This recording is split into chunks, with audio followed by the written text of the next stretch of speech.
adətən belə şeylərə it ürər, karvan keçər deyirəm.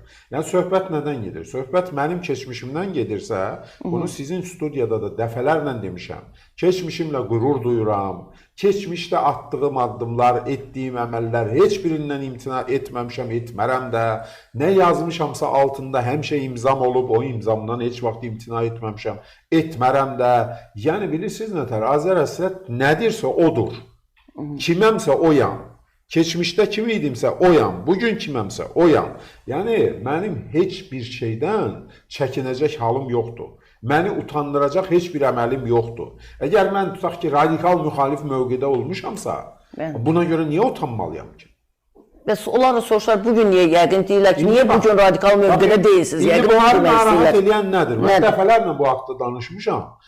Bunlar deyir ki, sən keçmişdə İlham Əliyevi tənqid etmirsən, Heydər Əliyevi tənqid etmirsən. Niyə indi İlham Əliyevi dəstəkləyirsən? Yəni bunlar narahatdır ki, keçmişdə İlham Əliyevə qarşı kəskin mövqedə olan bir adam bugün onu dəstəkləyir. Bax, bu məntiqi anlaya bilmirəm. Bunlar niyə narahatdır ki, biz İlham Əliyevi dəstəkləyirik?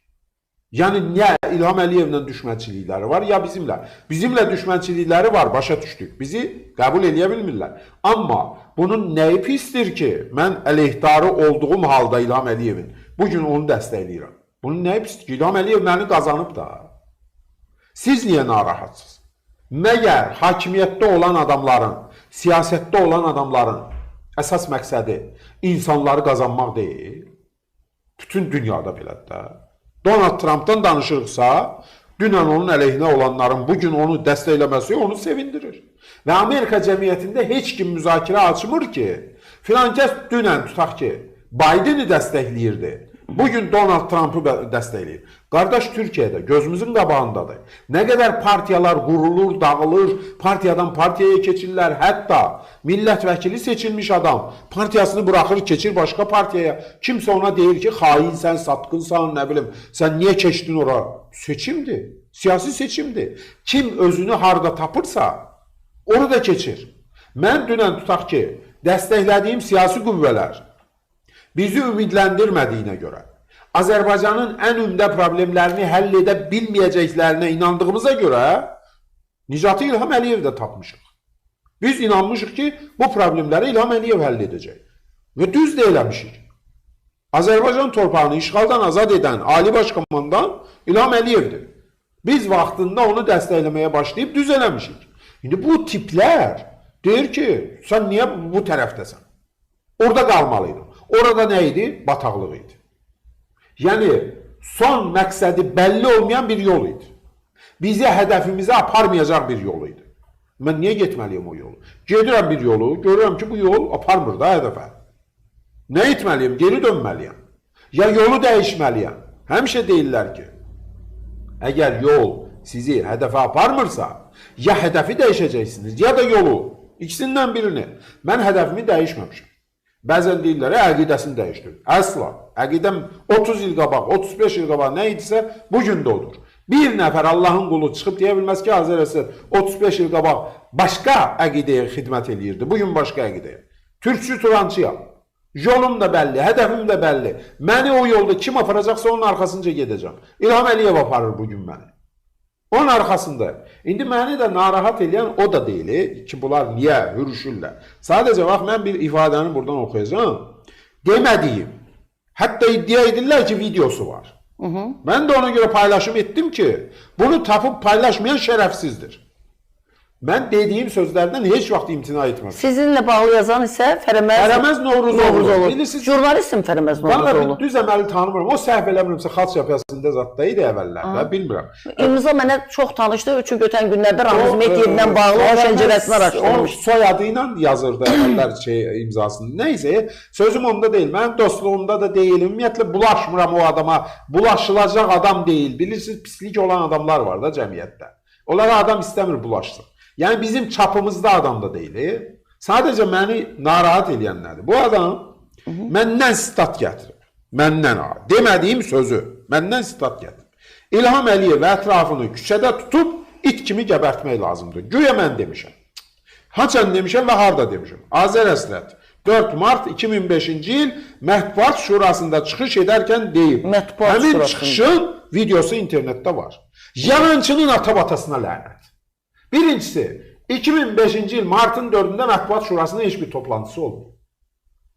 İkincisi, mənim o cür ifadə işlətdiyimin videosunu ortaya qoymayan ən şərəfsiz adamdır.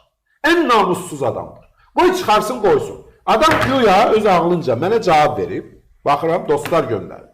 Ki, mənim bir videomu çıxarıb Elmar Hüseynovun öldürüldüyündən sonra olan toplantıdan, ki, mən orada bu itlər demişəm, Elmarı öldürən, biz də o itləri öldürməliyik demişəm. Demişəm, bəli. O ifadə var məndə. Mən ondan çəkinmirəm ki. Mən özüm yaymışam o videonu.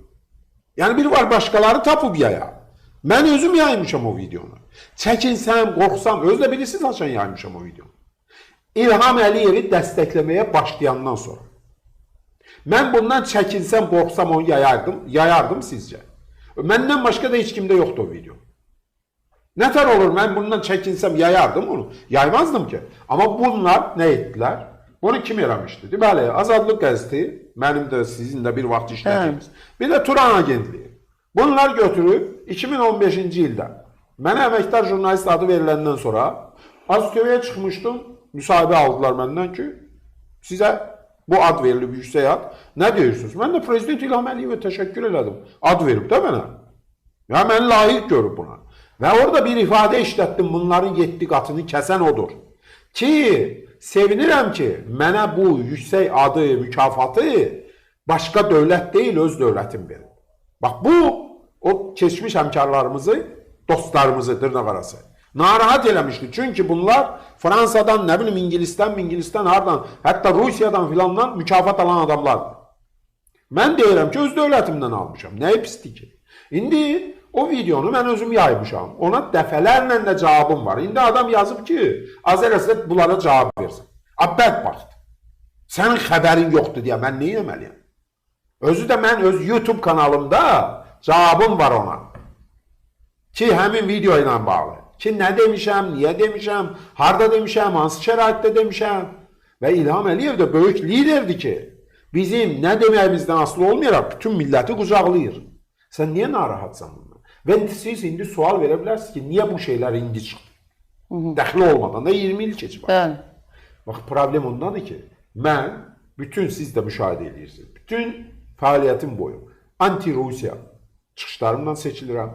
Rus dili məsələsində radikal mövqedəyəm. Rus mədəniyyəti, nə bilim, Rus təsiri məsələlərində radikal mövqedəyəm.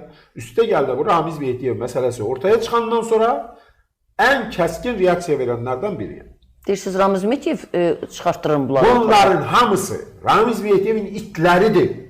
Və Ramiz Mehdiyev bugün vəzifədə deyilsə də Azərbaycanın müxtəlif dövlət qurumlarında hələ də balaca Ramiz Mehdiyevlər qalır. Düyməyə basırlar, bu itləri mənim üstümə hürdürürlər, mənim kimi adamları. Yəni bunlar durduğu yerdə çıxmır ortaya. Üstə gəl də, paylaşımda görün nə ifadə işlədir ki, güya, kim eləyibsə bilmirəm, görün nə deyir. Deyir ki, Azərəsəti efirə çıxarmayın, deməli, sizə indi maraqlı bir şeydir. Yəni deyir ki, bu adam həqiqəti deyəndə belə biz qəbul etmək istəmir. Niyə qəbul etmirsən ki? Mən həqiqəti deyirəm də.